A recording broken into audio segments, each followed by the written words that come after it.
Big Herc 916, getting down with another Fresh Out Prison Talk. Hit that like button, hit that subscribe button, share the channel. Go to freshoutseries.com, pick you up some merch, represent, sign up for the website so that way you can stay on top of everything we have going on. Me and Big Ant got some big things we're working on, but we will keep you in the loop. Now, this story right here is pretty sad, man. Kids nowadays, the respect for their elders, for their teachers, for people in public is few and far between. And this kid right here is going to have a lot of time to think about it in prison. Iowa teen convicted in beating death of Spanish teacher gets life in prison. Yeah, man, he beat a teacher to death. These kids, I don't know what goes through these kids' heads, why they're so just,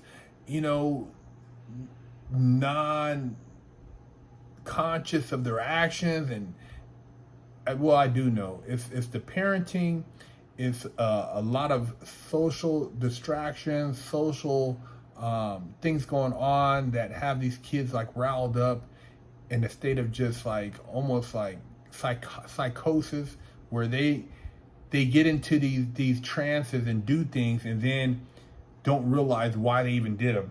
But anyways, this kid, an Iowa teen convicted in 2021 beating death of high school Spanish teacher, was sentenced Wednesday to life in prison with a possibility of parole in 25 years. Judge sentenced Jeremy Goodell for his role in killing Nohema Grabber, a 66-year-old teacher at Fairfield High School. Goodell, 18, and a friend pleaded guilty earlier this year to first-degree murder and the beating death of Grabber. This nonsensical murder, murder, man, for what? I mean, these kids, you're a kid. What do you? I mean, a teacher. What is the problem? Why would you do that? The psychology, man. It's like you wonder, like these kids, and they're talking about like all the stuff they're putting in these schools. It's like you wonder what's going through a lot of these kids' mind. The mental right now. I never heard of kids doing like wanting to do stuff like this, towards teachers when I was growing up. Different time though, different time. The two high school students used a bat to kill Grabber after stalking her as she took her daily walk in a large park in Fairfield, a small Iowa city about 100 miles southeast of Des Moines. Before being sentenced, Goodell apologized to the teacher's family, the community, and his own family. "I'm sorry, I'm truly sorry. What I've taken can never be replaced," Goodell said at times through sobs. "Every day I wish I could go back and stop myself, prevent this loss and the pain that I've caused everyone." After speaking and still crying, Goodell's nose started a gush of blood for several minutes before hearing he was put on pause. Prosecutors said Goodell and his friend, Willard Miller, both 16 at the time, decided to kill Grabber because of a bad grade she had given Miller. Prosecutors have said Miller first suggested the two kill Grabber after becoming worried that the poor grade would prevent him from participating in study abroad program. See, that's what I mean about these damn entitlement trophies and mentality they've been telling these kids. You're not, just because you show up, that's not good enough. Just because you participate, it doesn't mean shit. Sometimes you get an F for poor work. You don't do the work. You don't get an A just because you showed up and you sat around. You didn't perform up to standard. That's the problem, man. That's what they're raising right now in society, man. These entitled kids, man. Judge Sean Showers ticked through 25 factors he had considered before issuing his sentence of life with 25-year minimum. He said it was clear Goodell was remorseful and didn't consider the repercussions of killing Grabber, but Showers noted that teen is a smart person who could easily have stopped it from being carried out. The judge's decision matched a requested sentence by prosecutors.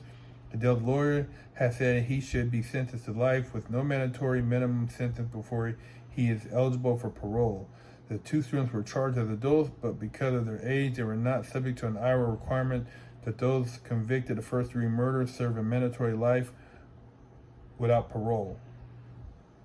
In July, Showers sentenced Miller to life in prison with a possibility of parole after 35 years in prison. Goodell and Miller pleaded guilty in April to killing Grabber. After killing Grabber, they used a wheelbarrow to move her body to a spot near railroad tracks where they covered it with a tarp and placed the wheelbarrow and railroad tie over the tarp. Grabber was born in Axelpolapa, Mexico. Sorry about murdering that name. After graduating from high school, she worked as a flight attendant and later earned her license as a commercial airline pilot. Following her marriage, she moved to Fairfield in 1992 and later got a teaching certificate.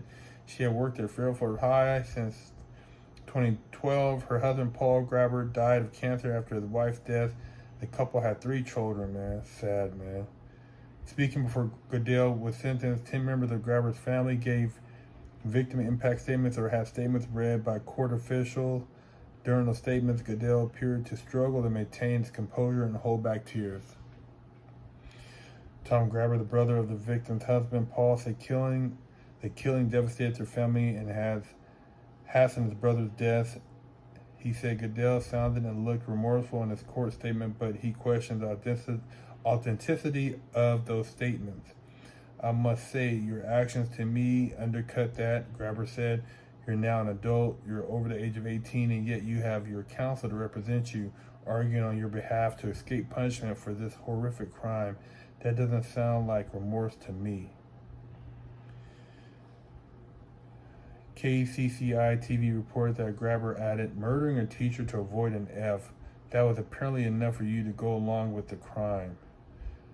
As Judge Showers handed down his ruling, he said he thought Goodell was more likely to rehabilitate than his co-defendant Miller because of his cooperation and sincerity. KCCI TV reported, I wish you luck, Mr. Goodell, and I hope everyone in this room can heal as well, Showers said. An F, bro.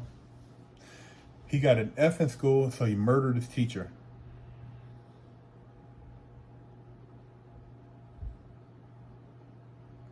Man, I put a lot of these videos out, man, to you young people, man, who think this shit's a joke, man. Very, very emotional, very weak. Somebody says something to you, you want to fly off. You have no ability to handle challenges or adversity. No ability to deal with criticism. Life is criticism. Life is being rejected. Life is overcoming obstacles. Life is not everything handed to you. Nobody's going to hand you shit. You get an F, you go study. You want to kill the teacher over a bad grade? Weak kids, man. And that's part of the parenting. Parenting weak kids. Oh, you can quit. Oh, it's all right if you don't want to do this no more. Oh, you don't have to finish that. No, when I grew up, you finish everything. It don't matter if you don't like it, you finish it. You quit, that's not an option. You stay there until it's over with and deal with it afterwards. You know, there's certain things you got to do in life and you might not like doing them. And that's one of the reasons I made some of the mistakes I made was because I felt like, oh, I didn't have to finish or complete something, which I had to later on learn the hard way that that's a part of life, man, is going through a challenge that maybe frustrates you, makes you mad, makes you feel like, you know, you're not capable. But when you go through that, when you come through the other side, you're a stronger person. If you don't go through that, if you don't go through the pain and suffering of what it takes to, finish a project or to accomplish a goal or to make a team or to go to practice, you know, you're never going to make it in life. You can't claim mental illness every time something goes wrong. Mental illness, mental illness, mental illness. You don't want to go to football practice, mental illness. Man, grow some nuts, bro. It's a part of life, man. Sometimes we all have problems, but it doesn't mean that you just go off the wall and, dude, everybody struggles with something sometimes that you have to just work through it. That's a part of life, man. That's a part of dealing with anything at a high successful level. You can't all the time find a cop-out, man. You got to own up. I owned up to a lot of stupid shit, A lot of stupid shit, man. And afterwards, it's like, man, if I would just did it the hard way and went through the fire. I think a lot of you guys, if you had a granddaddy or a great uncle or somebody in the house, some type of man that put you through some serious shit, maybe a lot of these kids would grow up and they wouldn't be as soft. They wouldn't be, so quick to be emotional, broken down.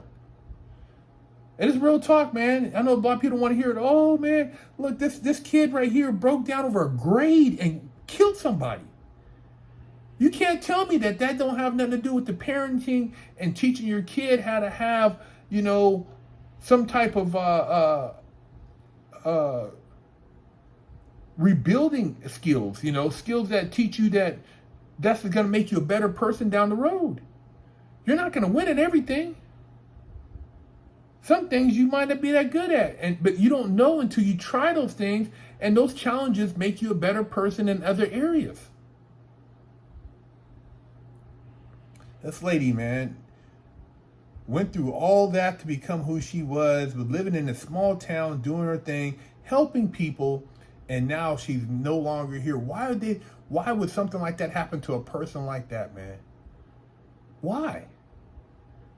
66 years old, he's like, you think, wow, man, she done airline pilot, teacher, doing her thing. She could have been retired, but she's still trying to help these kids, and they don't even respect the help. People, you try to help some people, man, I got people all the time, oh, man, you with the bullshit off. They don't even respect the game, because I'm not promoting the bullshit. This is, I seen a video the other day with some parents, with some little kids with fake guns and money. And they were singing, and they had hip hop in it. The kid with the gun, the kid wasn't even 2 years old. And you look at the parents, come on, man, dude sitting there with the kid. I mean, and you can find a video on YouTube. I can't even show it. It's on social media somewhere, Twitter, on X or Instagram, but because it's underage. But think about how stupid is that parent, man? How dumb are you? You got your kid with a fake gun with money, and you're sitting there singing some stupid ass shit. And your kid gets out there and he ends up getting caught up in some bullshit or shot or something, goes to prison, and you wonder where he got it from. You start him off at 2 years old with the bullshit?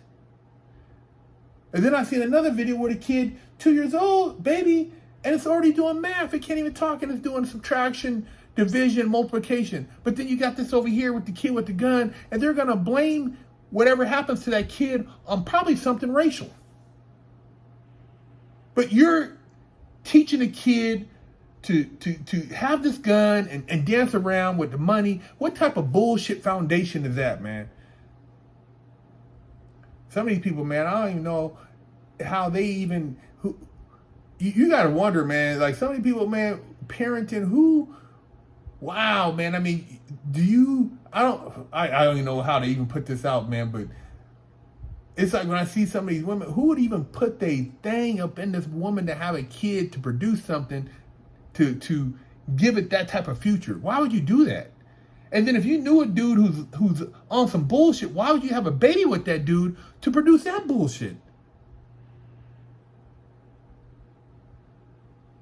It's like there's certain individuals, as far as I would say, like certain women, I would see, like, I don't care how pretty, when you hear what comes out their mouth, you see a dude, you would not even want to risk the condom breaking to bring something into the world with that person because they're straight shit. Big Kirk 916, Prison Talk.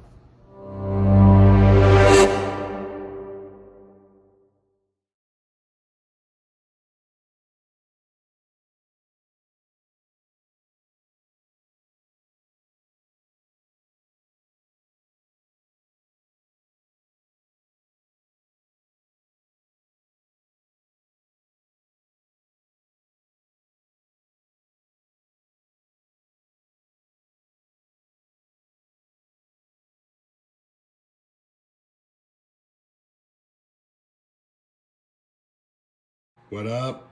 Big Kirk 916. I get down with that art. Holler at me if you're interested in this Kobe piece. I just finished this, and man, I'm very happy with how it came out. For all you Laker fans, for all you Kobe fans, this will look great on your wall for the holidays. So holler at me, shoot me a DM, or shoot me an email at info.bigkirk916@gmail.com. Officially, I only got one real spanking my entire life. My mom did the best a 14-year-old could do, raising me with love and instilling values that will last a lifetime. I was a straight A student and lived to make her happy. So how did I go astray? A horrible stepdad that stole my self-worth and invoked fear turned me into a person that I struggled to overcome.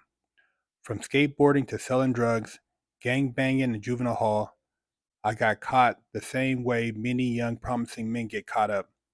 I struggled to find my identity, getting mixed up in shootouts, crime, and the adult entertainment industry. This roller coaster continued as I juggled college, hustling, and Hollywood, eventually catching a federal bank robbery case. I found redemption in prison while serving a 120-month federal sentence and came out a man on a mission. I became a social media influencer with over 500 million views on YouTube and a life coach mentoring people all over the world. This is my journey against all odds.